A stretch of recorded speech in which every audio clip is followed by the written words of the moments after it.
Hello, my fellow Kenyans. Habari zenu wa Kenya wenzangu. I'm Gakonga, your coach and the pioneer of Vision Total Football Kenya. My fellow Kenyans, let us have a conversation today. And the conversation that I want us to have is this.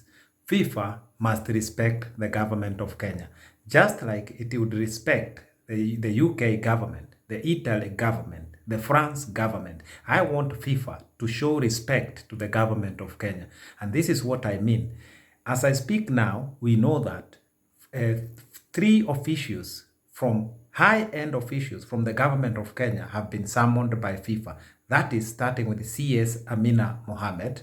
We have John Ohiga, the chairman of the Sports Dispute Tribunal, going to FIFA. And now we also have Rose Wasike, the sports registrar, also heading to FIFA. That is three officials from the government of Kenya heading to FIFA. We also know that Nick Mwendwa has been summoned as well. This is to deal with the issue of FKF elections in Kenya. So that is four Kenyans heading to FIFA. But the question is this: where is the problem of Kenyan football? It is in Kenya. So why are these government officials being summoned to go to FIFA to face questioning and to agree on the way forward in regard to FKF elections? Just because FKF has failed to oversee their own elections. Since 2015, the issue was the same. Here we are, 2020, with the same issue. FIFA got involved then in 2015. FIFA got involved in 2010 during the first FKF elections. We all know this.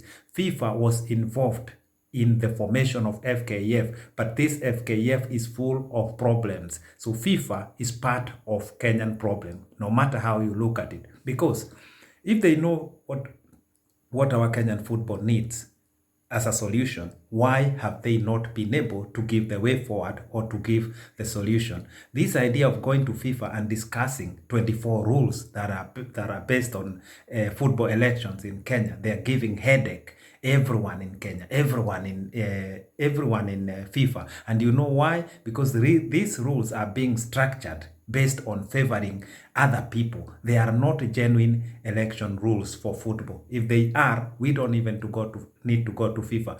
But then, as you know, a junior FIFA officer came through Kenya going to Ethiopia, popped in and went to the Ministry of Sports and also talked to FKF officials.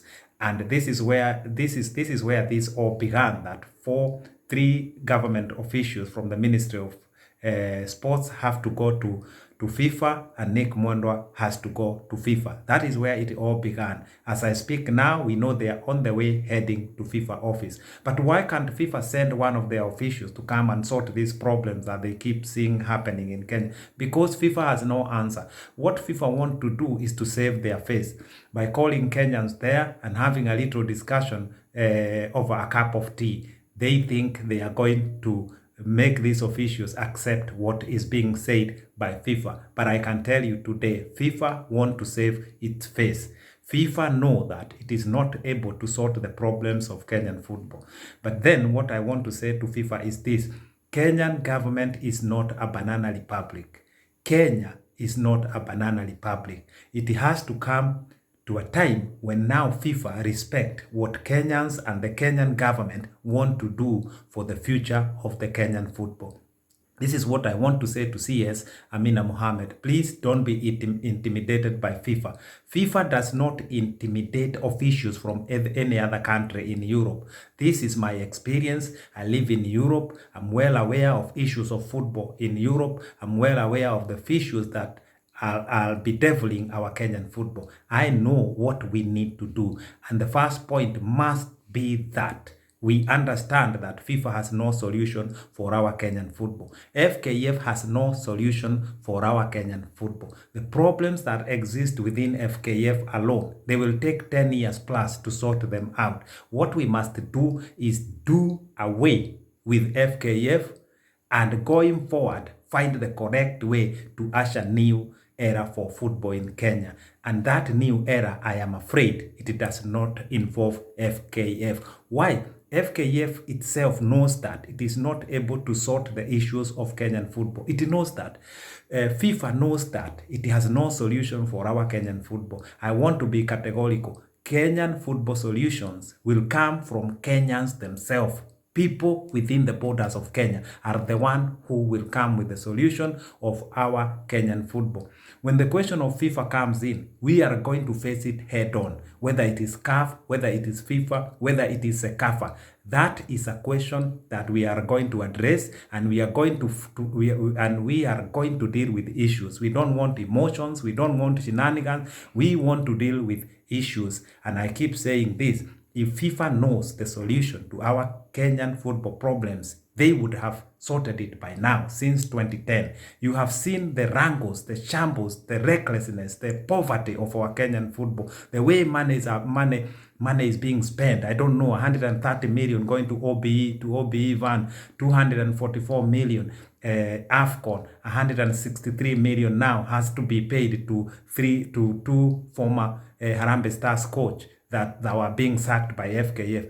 This approach, or if you look, this paints a very bad picture of our football in Kenya, a very bad picture of our football federation, and it shows that there are deep-rooted problems within FKF. And I keep saying this, it is not me only who's discussing about these problems. These problems are all over the media. Just take your time and Google FKF and see what is going to come through. Yeah, Google tells things about other places. No sponsor want to get near Kenyan football. Kenyan football is rotten. Kenyan football is smelling, and the clubs are going to go bankrupt one by one until there will be just one club or none left in the Kenyan Premier League.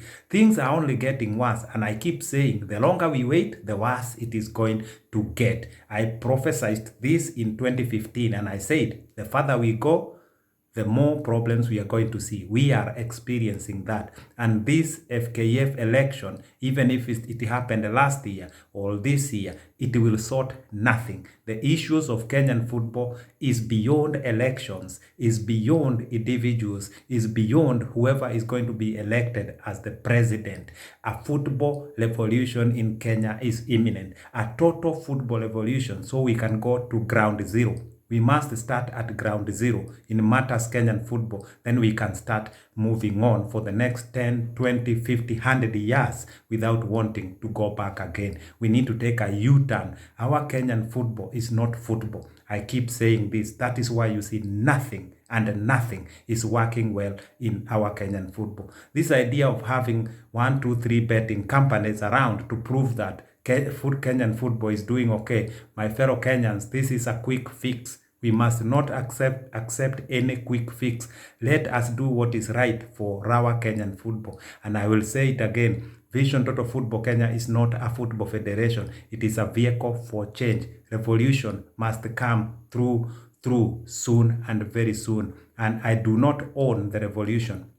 The Kenyan football revolution is owned by Kenyans, the victim of Kenyan football, who are suffering day in, day out. Kenyans, you are suffering in matters football. If you do not agree with me, please send me a comment. Explain to us why you think what I'm saying is not true. Give us your solution. Give us your answers. Give us the way forward. Don't just criticize me for the sake of it. Don't just support FKF for the sake of it. Let us have mature and issue-based debate, issue-based criticism, issue-based argument. What I'm saying is true. It remains to be true now and in many years to come. My fellow Kenyans, support Vision Total Football Kenya. But my main point, FIFA must not frustrate Kenya.